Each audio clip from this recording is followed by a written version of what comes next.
I've always loved basketball. It's such a great metaphor for life.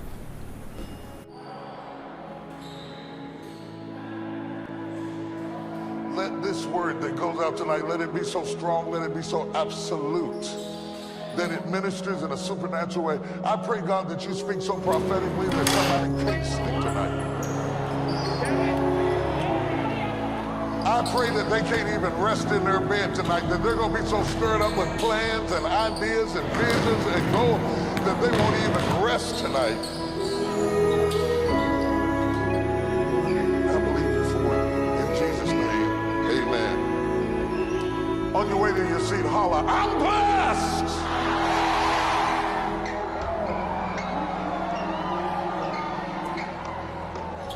I'm blessed.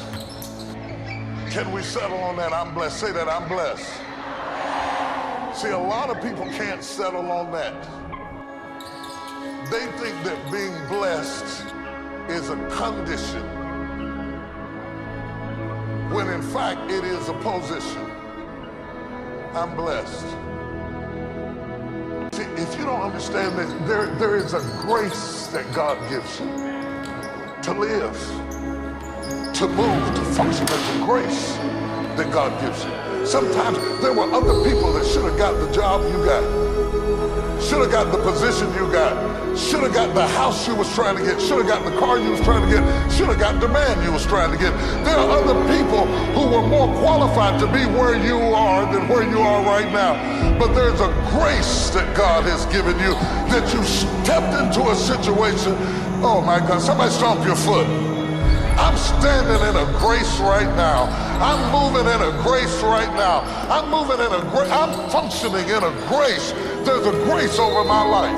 I know there's a grace over my life.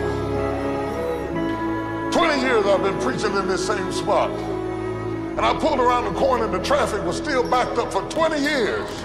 That's not normal. That's grace. God will give you a blessing. Your leaf will not wither. You'll be just as strong 20 years from now as you are right now. Even though people hated you, tried to destroy you, said you wouldn't last. But if God puts a grace over your life, he's put a grace over your life. Some of you are walking in a grace right now that doesn't make any sense. It's crazy grace. Hallelujah. You got a grace over your life. That's what blessed means. It's got a grace over my life. Makes crooked paths straight, opens up doors, makes ways. There's grace over my life. There's grace over my life. It's in each and every one of those moments that you discover who you truly are. And if you want to focus on becoming a champion and breaking through. How many of you know you're walking in grace? Now I'm going to show you something. Blessed could not be a condition. If you're going to change an area, you do three things. Number one, you focus on it and you get clear and compelling vision for what you want. If your body's not where you want it to be, I tell you there's one simple reason. It's not your focus. No, I focus on it. I focus all the time on how fat I am. No. See, if you focus on crashing into a pole, trying not to, the more you try not to, what you focus on, that's where the energy goes, that's where you go. Now, we all know that. But what people tend to do is, I'm saying focusing on what you want, not what you don't want. And not only just focusing on what you want, when you focus on, well, I'd like to be strong, I'd like to be energetic, I'd like to be fit, it's focusing and making it compelling. You can't just focus on it. You got to create a clear and compelling future in that area that will pull you towards it, so you're not trying to push yourself. If there's an area you're not improving in, think of three pillars, if you would. Pillar one is, get focused and clear. What's compelling? Where are you? Really? And don't lie. Where do you want to be? And make it so compelling you can't help it. When you wake up in the morning, you want to transform this area of your life. So the quality of your life already is better just because you are so excited about what you're after. When you do that with your body or your emotions or your finances or time or any other area, and you start focusing and you're clear, you're going to have energy. You're going to have drive. You're going to start to do something. How do you make sure what you do really work? Is model someone who's already successful. All the tools I come up with, some I've obviously created, but the foundation came by standing on the shoulders of other giants. I went out and found somebody that's already got the result. Why reinvent the wheel? Success leaves clues. Find the best, figure out what they're doing, do that, alter it, find your view of it, but start with what already is working rather than starting from scratch and trial and error. So emotion is it, and if we get the right emotion, we can get ourselves to do anything. We can get through it. If you're creative enough, playful enough, fun enough, can you get through to anybody, yes or no? If you don't have the money, but you're creative and determined enough, you find a way. So this is the ultimate resource, but this is not the story that people tell us, right? The story people tell us is a bunch of different stories. They tell us we don't have the resources, but ultimately, decisions shape destiny, which is my focus here. If decisions shape destiny, what determines it is 3 decisions. What are you gonna focus on? Right now, you have to decide what you're gonna focus on. In this second, consciously or unconsciously, the minute you decide to focus on something, you gotta give it a meaning. And whatever that meaning is, produces emotion. Is this the end or the beginning?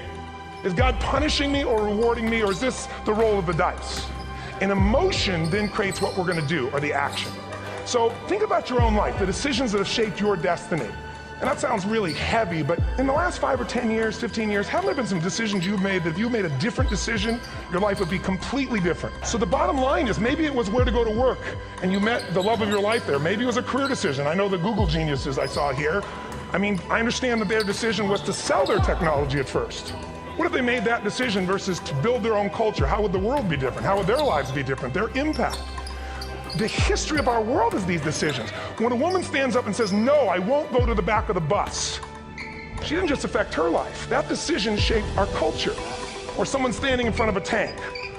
Psychological strength. That's the difference in human beings that I've seen of the 3 million I've been around. Because that's about my lab. I've had 3 million people from 80 different countries that I've had a chance to interact with over the last 29 years. And after a while, patterns become obvious. You see that South America and Africa maybe connect in a certain way, right?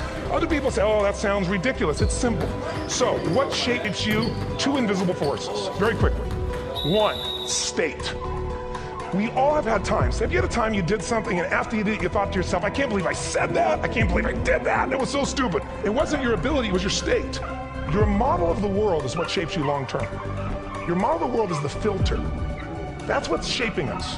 That's what makes people make decisions. When we want to influence somebody, we gotta know what already influences them. And it's made up of 3 parts, I believe. First, what's your target? What are you after? Which I believe, it's not your desires. You can get your desires to goals. How many ever got a goal or desire and thought, is this all there is? How many been there? Say aye. So it's needs we have. I believe there are 6 human needs. Second, once you know what the target that's driving you is, and then you uncover it for the truth, you don't form it, you uncover it.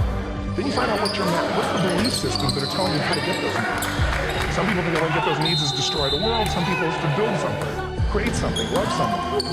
And then there's the fuel you pick. So very quickly, 6 needs, let me tell you what they are. First one, certainty. Now these are not goals or desires, these are universal. Everyone needs certainty that they can avoid pain, at least be comfortable. Now how do you get it? Control everybody, develop a skill, give up, smoke a cigarette. Well, we go for certainty differently. If we get total certainty, we get what? What do you feel if you're certain? You know what's gonna happen, when it's gonna happen, how it's gonna happen, what would you feel? Pull it out of your mind. So God, in her infinite wisdom, gave us a second human need, which is uncertainty. We need variety. Third human need, critical, significance. We all need to feel important, special, unique. You can get it by making more money. You can do it by being more spiritual. You can do it by getting yourself in a situation where you put more tattoos and earrings in places humans don't want to know. Whatever it takes. The fastest way to do this, if you have no background, no culture, and no belief in resources.